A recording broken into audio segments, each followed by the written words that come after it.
Welcome, everybody, to another episode of the Greasy Pigeon Podcast. I'm your host, Jeff Sullivan, and with me, as always, there he is, again, a little deeper with the pumpkin spice latte this late September, Kev. The one and only Kevin Trussler, man. What's going on, buddy? I am doing fantastic. We are full blown pumpkin spice in the Trussler household. That's for sure. The weather here in the Tampa Bay area did have a little bit of a dip. It's a teaser for the fall. It's not what the North is feeling, but hey, hockey season is right around the corner, and for us, it's already starting, right? With the kids and junior and travel house league, you name it. It's alive and well. It is all up and running, and as you know, we spent some time at the Labor Day tournament at Advent Health Center Ice in Wesley Chapel.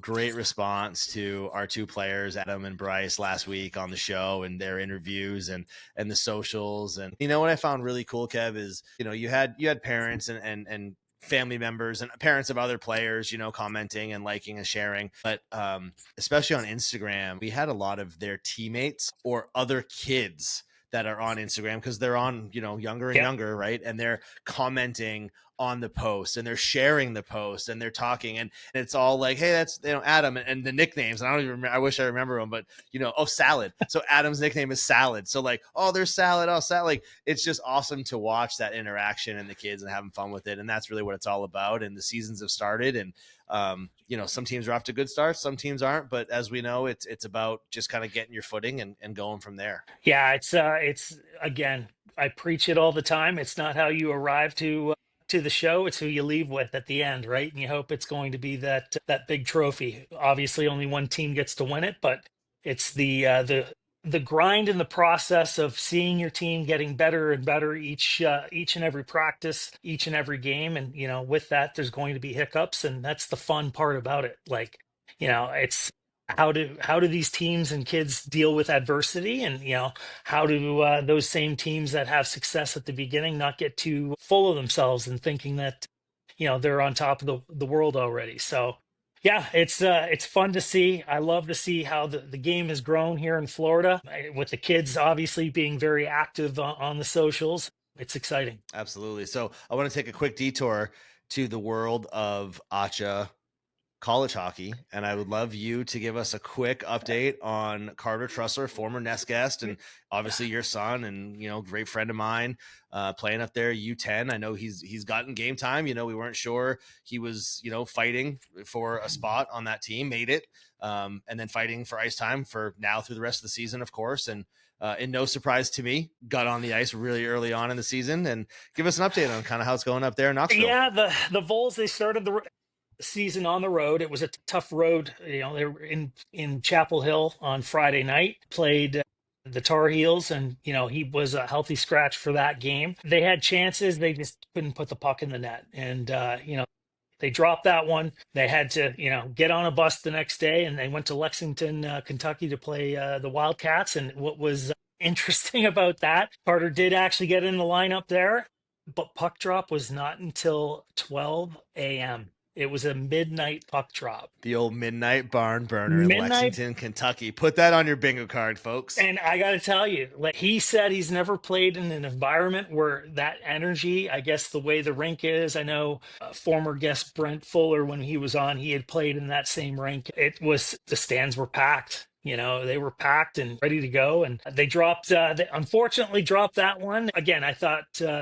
they played well. They couldn't score. So they had last weekend off, and this weekend they're back home, and they play 2 against West Virginia. But he had a blast. I thought he played well. He held his own. You can definitely tell that he's playing against some men out there that aren't in their teens anymore. They're definitely heavy. They throw it around. So the question that everybody wants to know: did Kevin Trussler stay up at midnight and watch the game full live? Blast? Yeah, full. Yeah, I was wrecked the next day. Full tilt. Wrecked because of the game or wrecked because of the vino, buddy? There might have been a little bit of both, for sure. But yeah, I don't see 3 a.m. Really ever anymore. And it was a 3 a.m. shutdown that night or morning. And that Sunday was a waste. It was not pretty, but no, fun to be able to see it. Can't wait to see it live. We're going to be going on up there in mid-October. Again, hopefully the boys can figure out a way to get the puck in the net, and would love to see Carter get get in the game. Time will tell, but yeah, they're 0-2 to start, but it's early. It's early right now. Absolutely. Well, I have full faith in Seatrust breaking the lineup quite a few times, and that team, doing well. And it is fun to watch. And I have not watched either one of the first two games. I'll catch a more friendly time to watch the experience out of Knoxville for sure. But no, all the best to Carter, and thanks for the update. And that's awesome to hear. And yeah, looking forward to updates moving forward for sure. So, today's show, we've got two great guests with us, and the first one we're going to interview Florida Alliance 18 AAA player Ashton Stavish. Ashton, born and raised Florida hockey player, rec, everything we've talked about, rec to travel to AA to Alliance tournament to Alliance full season, and then hopefully next year into Tier 2 junior, if he can crack that lineup, and got a great future, great personality, fun to talk to. So we're going to hear from Ashton and his story, and just kind of, your thoughts, Kev, on him being that player that went through everything we talk about, right? His career wasn't ruined because he started playing hockey at 8 and played 2 years of rec, right? Like, so just, just curious your thoughts on his kind of pathway No, to get to where he is now. I mean, we know the kid, we know his skills. He is a beast, right? And to see that born and raised here in Florida is fun. The fun fact is he's actually the captain of Jesuit this year, his high school team. So, obviously they're a perennial beast in the Lightning High School Hockey League. But yeah, one of those that he played multiple sports, decided to go hockey because it was hot outside, and Yeah. that's the funniest thing right there. It's yeah, the beauty of Florida. It's so hot out there. We might as well go in where it's cool and enjoy that. But yeah, he's been a success. Interested to see how his play U18 team does this year. I know that they're playing against some stiff competition, and the fact that he doesn't have to travel that much for practicing, and they're able to practice, cohesively here, is a big thing. But yeah, big things to come with that kid. I'm looking forward to seeing it. Absolutely. And speaking of big things to come and getting out of the heat, our second guest after we talked to Ashton is going to be Hillsborough County Commissioner Chris Boles. And Chris has been in the news lately because of his proposal at the MOSI, Yep. MOSI, thank you. I am not a local. Yep. At the MOSI redevelopment site outside of USF up there by Busch Gardens in Tampa. Big mixed use development facility, 70 acres looking to be developed, including the museum, including other things. One of them being a potential for a 4-sheet facility. Interested to hear his whole story, right? Get into the nuts and bolts on what's exactly going on up there. What's his vision? What is the vision of the future for that area? But the fact that we're talking about additional sheets of ice on top of what is happening in Palm Beach Gardens with Larry Robbins and his group, what is happening in Trinity, that facility has been talked about for a while. Sounds like that's getting more traction for 4 more sheets up there in Trinity. I mean, there could be 12 new sheets of ice in the next 2 years, 3 years to get open across the state, 8 right here in the Tampa Bay area. That's just awesome for what we've been talking about. And I'm super excited to listen to him and hear what he has to say. Yeah, and the fact that it's got ink, right? It's been in the media, so that the wheels are turning, and we've been preaching it for as long as you and I have known each other, and more importantly, the past year and a bit that we've been doing this, that this area can support more rinks, and for that option or those options to happen, specifically in our backyard as the Tampa Bay area continues to explode, it's just going to be awesome for the game of hockey. And we've talked about it too. Yeah, hopefully that means that we don't see kids having to leave the state at earlier years. There's options that hopefully will be more options to have for them to stick around and make hockey in Florida even that much more competitive. Absolutely. Yeah. Looking forward to the two conversations and getting the deep dives from Ashton from his player standpoint, but definitely from Commissioner Boles from the standpoint of the development in the rink and all that. So without further ado, I do have one more question for Kevin before we let him go. Kevin, I need the current state of all things Niagara in the fall sports world. What's the Trussler outlook on the MLB and the NFL season so far? So, very happy with what the Jays have done in the MLB. The buzz is definitely there. They haven't punched their ticket yet to the postseason, but I think that's probably going to happen, hopefully this weekend or at least early next week. I think there's only 3 series left. But, as far as NFL, it's Buffalo Bills. Buffalo Bills are buzzing, man. They're first 2 games. That first game was insane. I have to say I didn't stay up for it. It was a Sunday night. They were getting blown out, and I was like, we'll see what the headlines say in the morning. And, definitely disappointed that I didn't get to see the end of that. But hockey season up there is in full blast. My younger brother, he's got three boys. Two of them are playing some travel, and it's they just wrapped up baseball and soccer, and it's full bore now with getting into hockey. So he is a busy person with having to balance that, divide and conquer. And how's and one last piece, how's Johnny doing with the Toronto outlook for the Leafs this year? He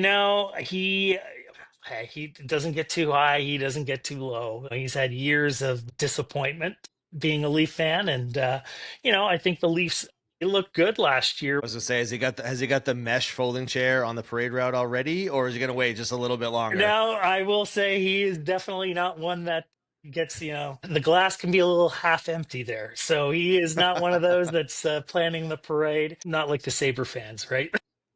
Yeah, exactly. Sorry, Chris. Yeah, sorry, buddy. But Sorry, buddy. I'm pulling for the Sabres. Hopefully they can make the playoffs this year. I mean, that fan base deserves it, is as much as it pains me as a Bruin fan. Yeah, no, and we are getting real close to camps and to all things NHL, and we'll probably take a detour from the local community conversations here in a little bit and start to break down, where the Lightning stand, Panthers' chances of repeats, and then a quick tie-in with what we usually talk about, right? Bruins and Leafs and some of the big hitters in the Eastern Conference especially, but it's all for another day. And when the weather's hopefully a little cooler and we are deep into fall with the leaves have fallen off the trees and the colors have changed. For now, let's take a short break. And when we come back, we will talk to our good friend, Ashton Stavish, next in the Nest.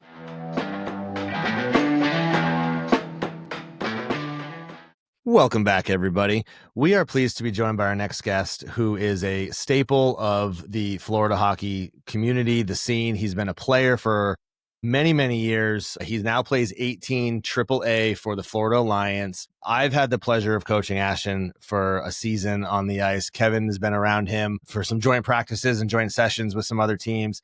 Great player, great kid. I know him very well, and I'm super excited he decided to join us in the Nest tonight. So Ashton Stavish, welcome to the Pigeons Nest, man, and thanks for joining us. Of course. Thank you guys for letting me come on, talk about Florida hockey. Absolutely, buddy. I really want to hear your angle of kind of the whole thing, right? So let's start with where we start with most of our guests that play. What's your hockey story? When did you start? Where did you start? And kind of how did it go from whenever until now? So it started, I always loved watching hockey. Obviously the Lightning when I was around probably 8 years old. And then I was watching a game, and at the time I was playing like soccer and baseball, but I was like, it is way too hot to play this. Like I remember I would always come off the field like, I can't play, it's too hot. I always coming to get water. And then so we're watching a Lightning game, and I told my mom, I was like, I want to try skating. And she told my dad when I was born, the first two things, she was like, he's never playing hockey and he's never playing football because he doesn't want to get hurt. So How'd that work out, Mom? How'd that work out, right?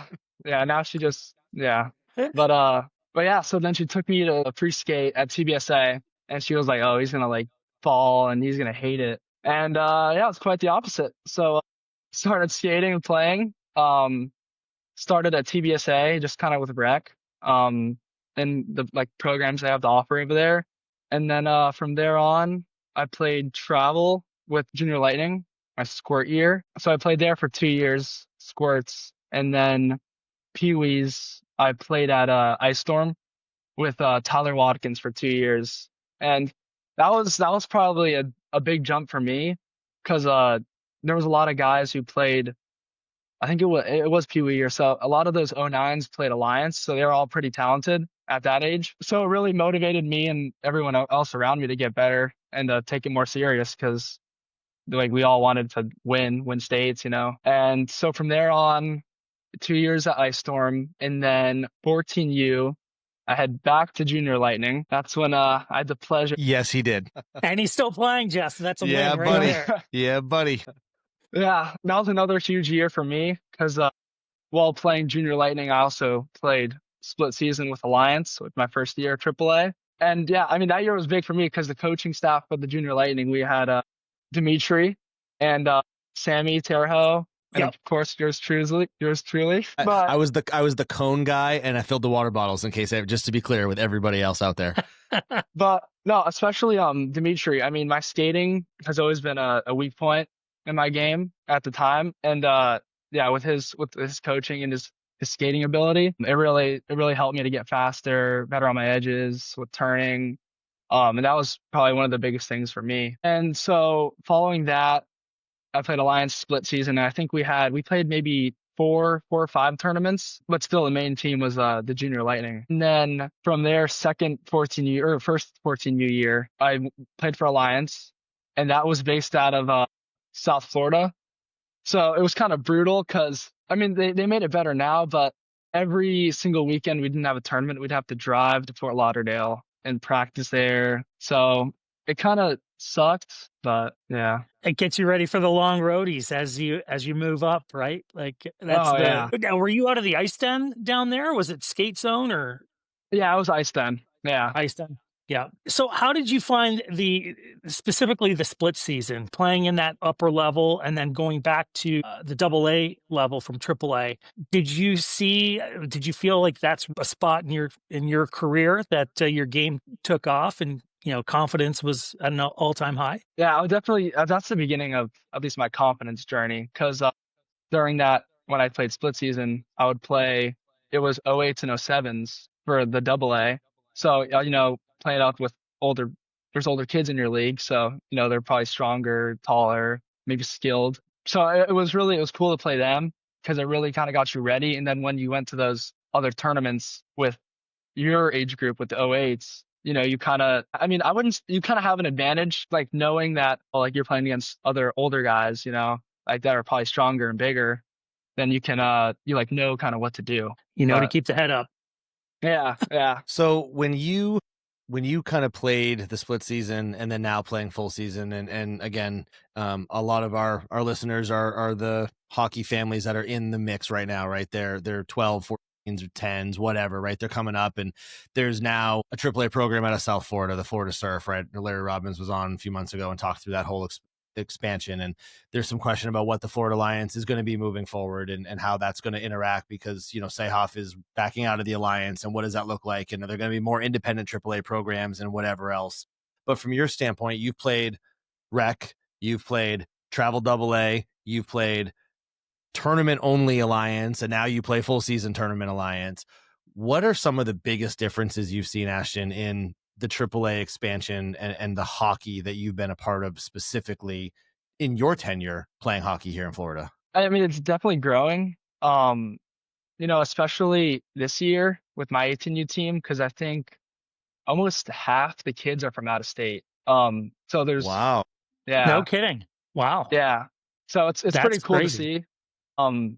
Because usually everyone's from Florida. Because my 14U year we had kids from Fort Lauderdale, Estero, and then Tampa. I think we had one in Orlando, kind of everywhere. But yeah, I mean it's crazy to see this year that we have guys from Detroit, Chicago, South Dakota. It's probably the farthest one. So it's truly being treated as a AAA development program to compete against the best of the best. Oh yeah, 100%. 100%. Now, are those kids, are they here for the year? Are they billeting, or how does that work as far as practices and all that fun stuff? Yeah, so this year I'm billeting 2 kids. Okay. Yeah, they're from South Florida, so they went back because we didn't have anything this weekend. But yeah, they're 2 of my buddies. I've known them for a while now, and they were like, "Oh, we're playing Alliance." So then we got to billet them, and they've been awesome. It's cool. It's a cool experience. You don't really expect that from Florida, but yeah. No doubt. But the kids that are out of state, then they are in the area then full Yeah, time. so I think most of them are billeting, some with some parents that volunteer that aren't on the team, then others with teammates like me. And then I think 2 kids have their own apartment because they're 18 and their parents are just like, yeah, you can get your own apartment.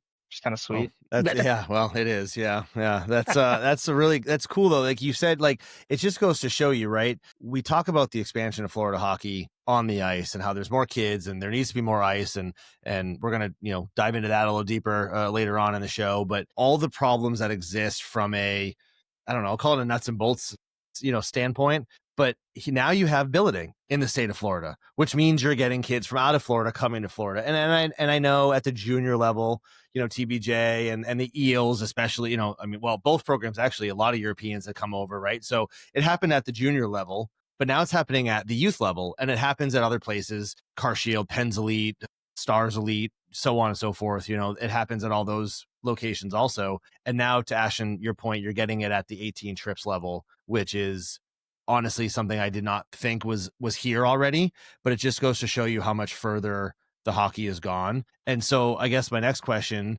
is, where are you as a team competitively when you travel to these tournaments? How does it kind of give our listeners a rough outline of kind of how it works? You're still doing tournaments, but you're in leagues outside of the state, and you're participating and keeping records and playing for something. You're not just playing this tournament and that tournament just because. So kind of give them a breakdown of what your season looks like.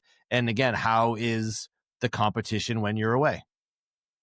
Yeah, so every tournament is out of state and showcase, and then we have a couple host weekends. I think we have like 2 or 3, where we invite teams down to come play us.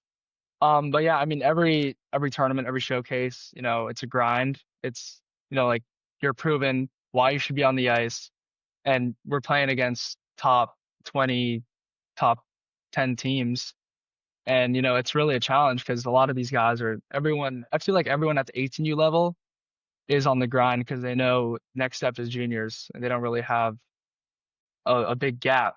So if you want to get your dreams to play juniors, then you have to do it in 18. So everyone's going full throttle, 100%, and there's like very little room for error. So the games, they're mainly very physical, very fast paced, and yeah, I think we haven't really played a team yet that hasn't given us a game. So, but So the team you does guys you're handling you're competing. It sounds like. Yeah, we're definitely competing, but I mean, we also have a really good group. Our coach, Chris Verzoli, he put together a pretty good team. Yeah, it's fun. Now, how many times a week are you guys practicing then? And where is it? Multiple rinks that you're able to get ice with, or is there a home rink in the area? Yeah, so we're practicing at Clearwater Okay. we practice at like 3 on Monday, Tuesday, Wednesday, and then usually on off week, or we usually travel on Thursdays, so we can't skate. But on off weekends, we usually have skates, but luckily this weekend we got let off. But yeah, it's sorry.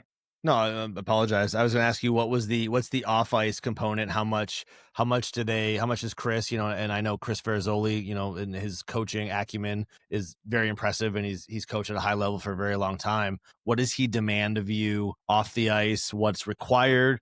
How much extra do you put in? What's Ashton's off ice go get him sort of schedule? So my off ice schedule over the summer, because right now I have time, but over the summer, I was working out every 5 days a week at 7 a.m. to like 9 during the summer. So that helped me a lot because it built a lot of muscle. I could tell very quickly that I was getting way faster, stronger, and it was probably that's one of the biggest things in the off season. And then in season, so we're out of Clearwater, so we're lucky we got kind of everything. We're allowed to use the shooting room there, the film room, the gym, whenever. So usually after practice, we hit a lift in the gym, and then we got film. And then usually I like to stay like an hour, maybe like 45 minutes, just go in the shooting room and just shoot pucks for a while. But yeah. I was going to say that facility is top notch, what they put in there. So to be able to have access to that, that's almost like, its own junior facility, to be honest, right? With how the gym is set up and the film room and the shooting room. So no, that's awesome. So, and Jeff, I don't want to jump ahead of you, but what's the long-term goal? I know we're just starting this season and you're in the grind, but what's Ashton looking at, as far as next year goes? Next year, I definitely want to play juniors, but definitely if it's worth it, because I'm a senior this year, so I don't want to jeopardize not going to college and risking my education, because I know that's a big thing my parents emphasize on. So I mean, I definitely want to play juniors. That's definitely the end goal. College will still be there in a couple of years, Ashton. You can afford to skate it out for another year or two, I'm sure. Yeah. Don't tell mom, but you No, can, yeah. you can afford that, buddy. You're fine. Well, the reality is though, you can do online too, right? Yeah. To start, that's what my son did, at least his first year. There was no gap in school. He was able Yeah. to still have somewhat of a education while playing his final year in junior. Yeah, because I don't want to jeopardize me not playing junior hockey, because I mean that's the whole point. I'm playing here, like I'm not doing this just for fun. I'm doing it so I can go somewhere with this sport. And I'm really looking forward to next year. I think good things will happen. Are you leaning towards a certain junior league over another? I mean, I want to play Null, maybe NCDC, but definitely those two, and then maybe the BCHL, some of those Canadian leagues. But yeah, a lot of options now, specifically with the NCAA and the major junior leagues playing nice finally, right? Yeah.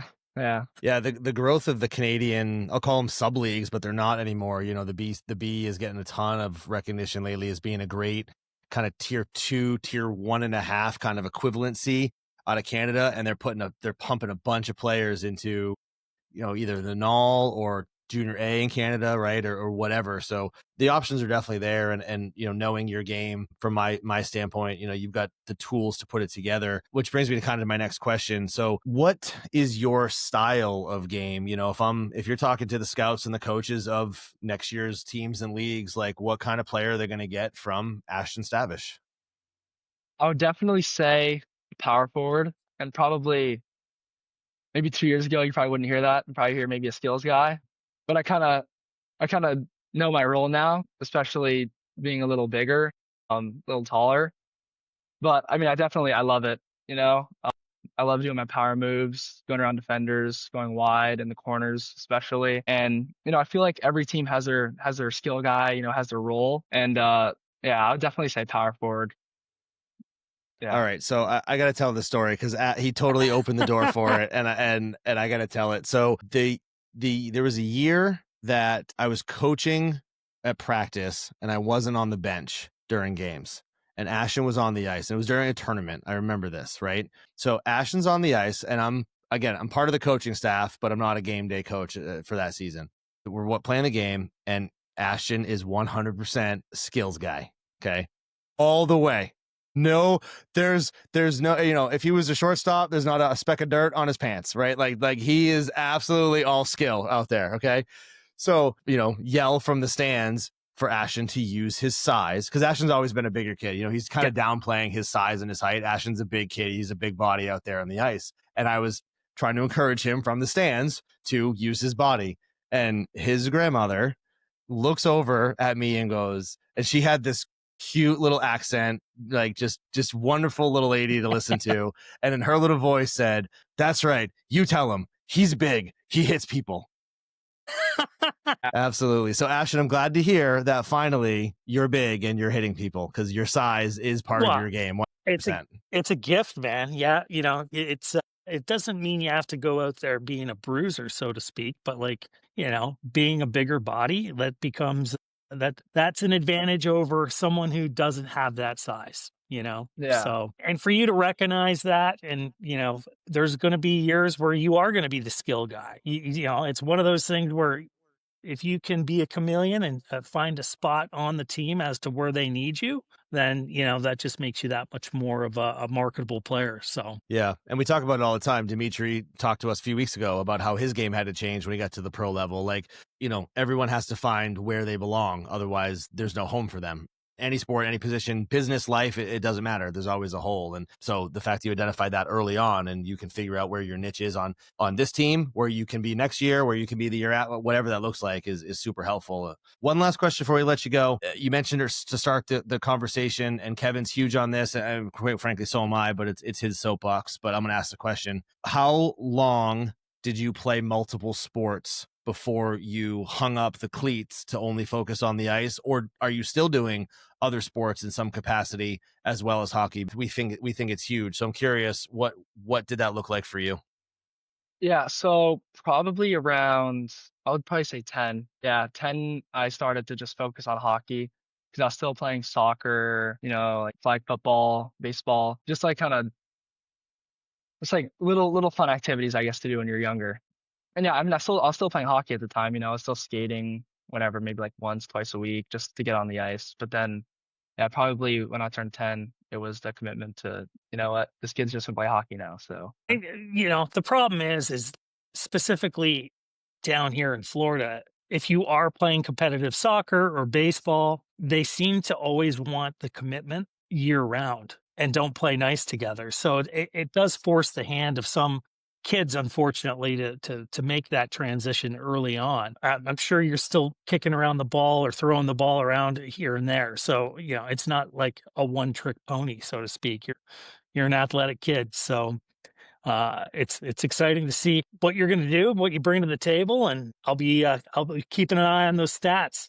Ashton, man, we really appreciate you taking a few minutes and talking to us. Like you said, it's off night, off weekend, and you're still, willing to find a few minutes to talk to us about the game and your game and everything else. So we appreciate your time. And like Kevin said, we will be watching and rooting you on from the stands and wish you nothing but the best, man. So thank you so much. oh, thank you guys. It was a pleasure. Absolutely. When we come back, we'll be talking to Hillsborough County Commissioner Chris Boles about the expansion and potential new rinks in the Tampa area. Hey, beauties. Season started? Not getting the birds to chirp your way? Head on over to greasypigeon.com for some gear. Welcome back, everybody. We are joined by Hillsborough County Commissioner Chris Boles. Chris has been in the hockey news lately due to his sponsorship, I believe, or proposal, or he's going to break it all down for us of a hopefully new hockey facility in the Tampa area. So, Chris, we really appreciate you taking a few minutes to talk to us tonight, and welcome to the Pigeon's Nest. Thank you. Thank you. By the way, I have to ask this question because where's Greasy Pigeon come from? So I got to ask you a question before you ask me a question. Perfect. I That's love the it. only question I'll ask you. How's about that? So in the hockey community, as the game is very chirpy when they're on the ice. Yeah. One of the worst things you can actually call another hockey player is a pigeon. Right. It means right. you're subpar and you're crappy and you're not good. Yep. However, a greasy pigeon is a person or a move that's like so bad it's kind of good. So Okay. it's like you can be really greasy and that could be good or bad. So it's kind of a play on, being good and bad at what we do. And let me tell you, that is me and Kevin to a T. Okay. It's kind of like saying, if I say you're sick, that's Exactly. either cool or it's horrible. Yeah, it's Yes. horrible. All right. Yep. All right. I'm down. So I get it. that's where we come from. That's it. We're not afraid to get in the corners and get in front of the net, right? Yeah. Get greasy. Hey, Exactly. that's where all the action happens, man. You know? That's right. Yes, it does. And you got to get Absolutely. into scrum there.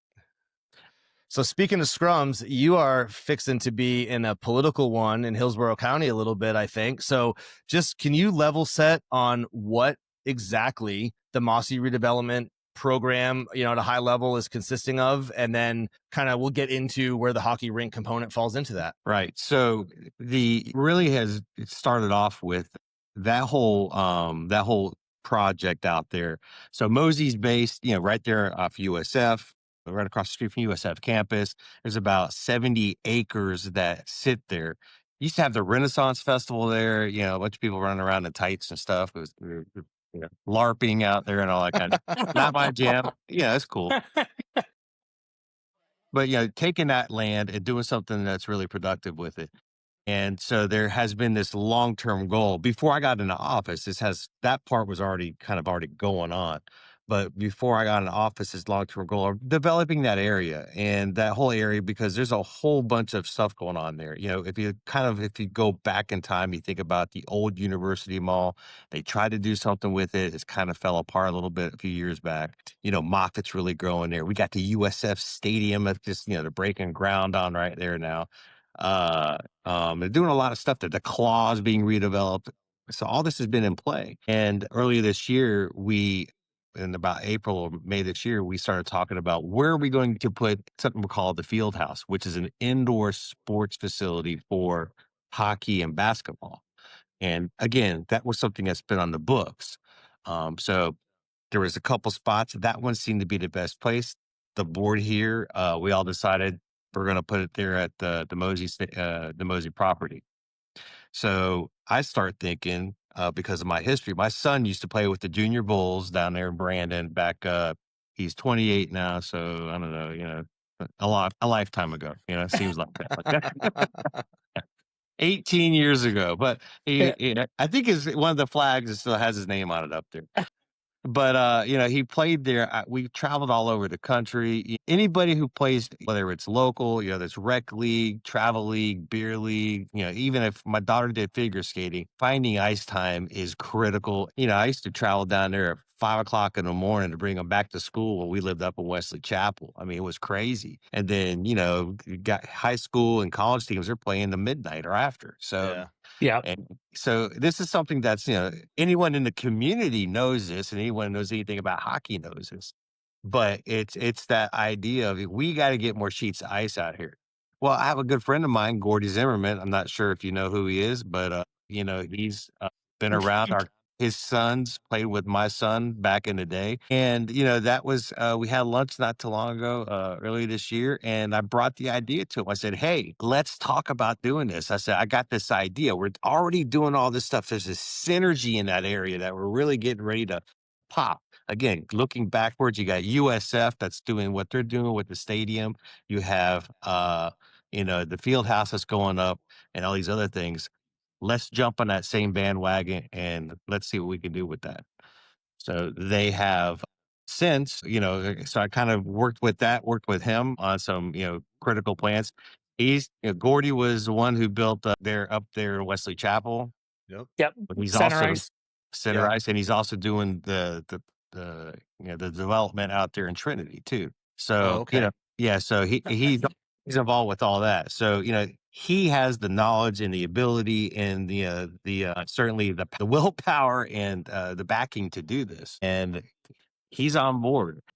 Well, I wanted to ask, like, as far as the process, like, in order to get, like, once approval is completed or approved, right? Like, where does it go from there? Like, what is the step by step from shovel in the ground to being able to skate on that ice? Is there typical time frame? I know Wesley Chapel, you heard the talk, and at some point you're like, is it ever going to happen? And then it just seemed like it happened overnight type of deal. But interested just to hear that. Well, I was a battalion chief with Hillsborough County Fire Rescue for 28 years. So my whole life up until the government being a policy maker has been built on seconds and minutes, get there, get it done, save a life, put the fire out, go back and run another call. This is like the rusty wheels of, trying to break it off there. Like, come on, can we get something done?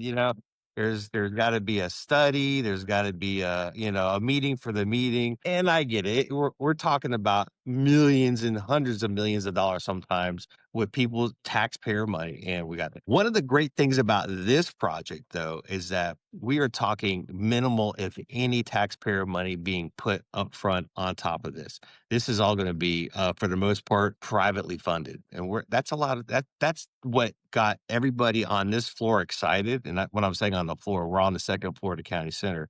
My other 6 colleagues here got them excited about this because they're like, no tax dollars?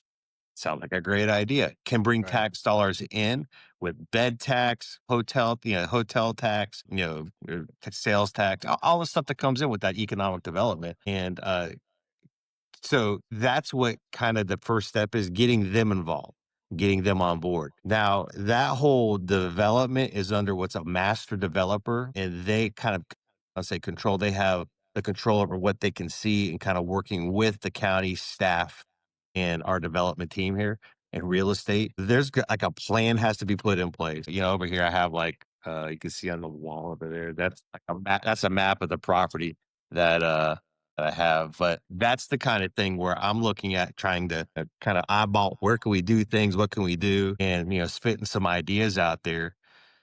And again, I think the most attractive thing for everybody in the building is that it's not going to cost taxpayer dollars, and it's going to generate revenue, and we're going to get people more sheets of ice out here. I mean, you're going to have one in Brandon. I mean, the rink down there, I mean, it's on one of the worst roads in Tampa, but riding down Elizabeth Place, it's crappy. But it stays packed, You- and center ice stays packed, and I know train's going to stay packed. TBSA, Clearwater, all these are going to stay. Yeah, you can't get on them. If we put 4 sheets there in USF or across from USF, my goal is to hopefully bring the Bulls over there up from a D2-3, maybe bring them up to D1, and maybe even get the women's league up to ranked as well. So we have those possibilities that are there. I mean, So there's just a lot going on, and uh, I would say certainly by the end of the year, which is going to come up on us really quick, we're going to have a really solid answer on where we're going to be, whether that's just a rink itself, it's a rink with hotels and restaurants and everything else.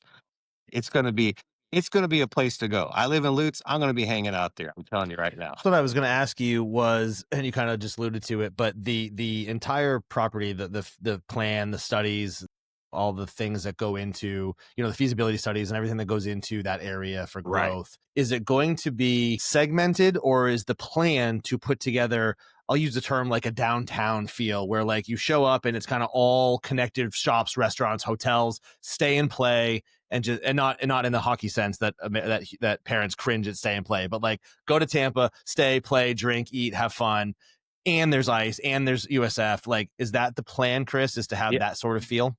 Absolutely. That is exactly. I see this being like I don't know if you ever go to Midtown or something like that, or Yep. something like that, where everything, you park your car, you can go around if you want to do something.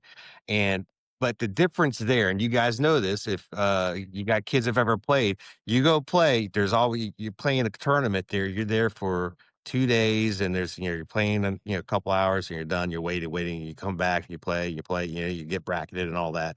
So what are you doing in between it? Well, we can run over there. I can go check out MOSI for a couple hours. Or Yeah. you're there and you're bringing your wife and your other kids and they're doing something. Everyone doesn't have to sit on the ice and, hear all the chirping, that they can be out there. Because sometimes, it's not always just a lovely language out there. But I think that's the idea. There's going to be a black box studio there as well. And then the crossover, if you have volleyball, we have basketball, it's going to be like a little sports mecca, and we got the bridge that connects over to USF, and they're excited about, what's going on with the stadium. All of this is just going to build in together. Well, and you got Busch Gardens right there too, right? Like that's something that, Exactly. for out of towners you got a couple hours in between a game, get a day pass and Hop hit it over up there, type of do deal. that. Yeah, exactly. This right here is, I think, and not on its own, but certainly is, I think, a really vital key component of making it even more viable to happen, to really kind of launch it off. We have LOIs with the Lightning, with other, certainly some financing, all that kind of stuff. We got people that are ready to. I got a guy, Gordy, who's ready to break ground tomorrow if I let him. If I was able to, if it was up to me, I'd be out there with a shovel with them, kind of getting ready to go. But it's not up to me. Certainly, there's a process that has to take place, and again, the process takes a little longer. But we put a lot of pieces in place that have eliminated some of the questions that may come up. Where's the funding coming from? Can we do this? Do you have the developers ready to go? All that's sitting like, over here, ready to go. And it's just a matter of making sure the legalities of it fit. Everyone can play together well. We can work with the master developer as well, or that Gordy can, and or I should say it's Iceman developer, and going from there. But the genie's out of the bottle, cat's out. No one's come to me and said, man, that's a terrible idea. Not one. And I even got the blessing from the TSA guy himself, Ken Hagan, our Commissioner Hagan. He's like, I said, hey man, I only kiss your ring. I said, I need to ask your permission. Can I do that? He goes, get out of here. He says, it's the best thing in the world. He says, if you can pull this off, that's what we need to do it. And so that's kind of how I'm looking at it. I'm just really excited about it. I think, this is a hockey town. There's no one's going to convince me otherwise. I went out to one of the first games that was in the old out there at the fairgrounds. I mean, their guys are playing in puddles out there, out there skating. Yeah, we got dragging a squeegee behind them while they're running down the ice. It was crazy. So if you know anything about it, this is where we need to do. So you mentioned LOIs from different organizations, and I'm curious, are there and I know this is like way down the road, but I know it's important in a planning piece. They need sheets of ice, we need practice time, we need ice availability. Right. Are there, and if we can't spill the beans or it's not down that road, but are there any organizations other than maybe, it sounds like USF is obviously a no-brainer to utilize that as a home rink. Are there any other local organizations that you're in talks with or have approached you that are looking to either move or double in size or expand? Have you got to that level yet as far as who you intend to utilize the ice? So it would be a public, as I see it now, it would be a public arena, right? Obviously, with the ability to have USF using it. I know that the Lightning use the Brandon rink, and they did a lot of upgrades down there when they expanded that. Would they come way out there? I don't know if that's the same distance or not. But again, I think some of these are working with a lot of the larger partners in the area. Um, Speaking with like the CEO of Steve Griggs and obviously the new owners, and having them on board with this is critical. I think that's not going to be a hard task.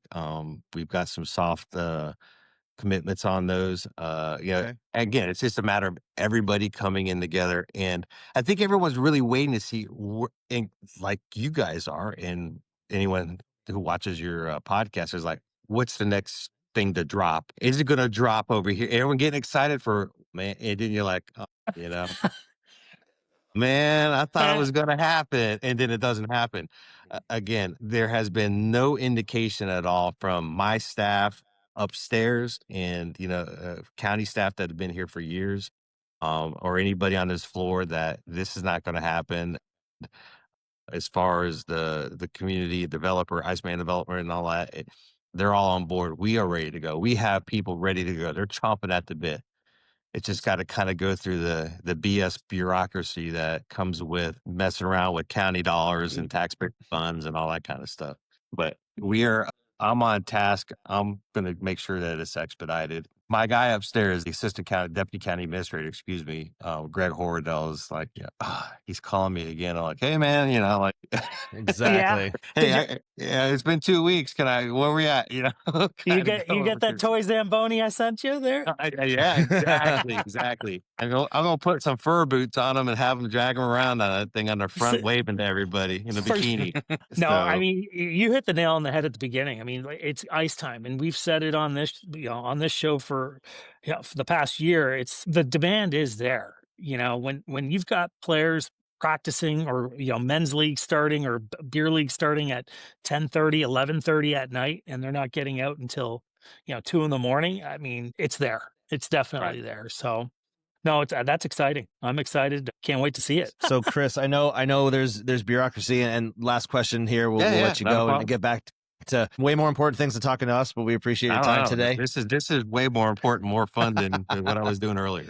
Oh, fun for sure. We will have some fun around here, that's for sure. But is there a timeline?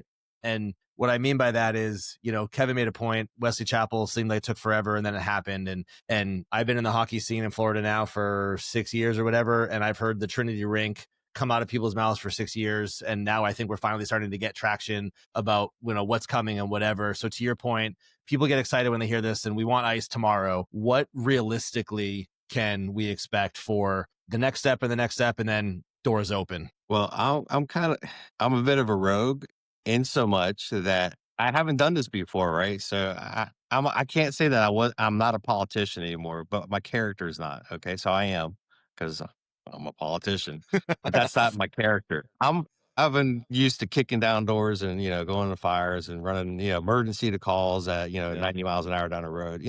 I'm all built on adrenaline and doing things quickly, fast, but certainly doing it smart, and doing it in a way that makes sense and that doesn't get anyone hurt or damaged, anything like that. So, if I'm talking about from the fire side, taking that same experience, bringing it into this, I'm going to keep the pressure on, and I'm hoping by the end of, again, everything shuts down in the government around December anyway. Right after Thanksgiving, there's holidays that roll around. There's only one meeting, that kind of stuff. So it kind of dials down. So over the next month and a half, 2 months is really where I'm going to try to press. I'm going to work with TSA.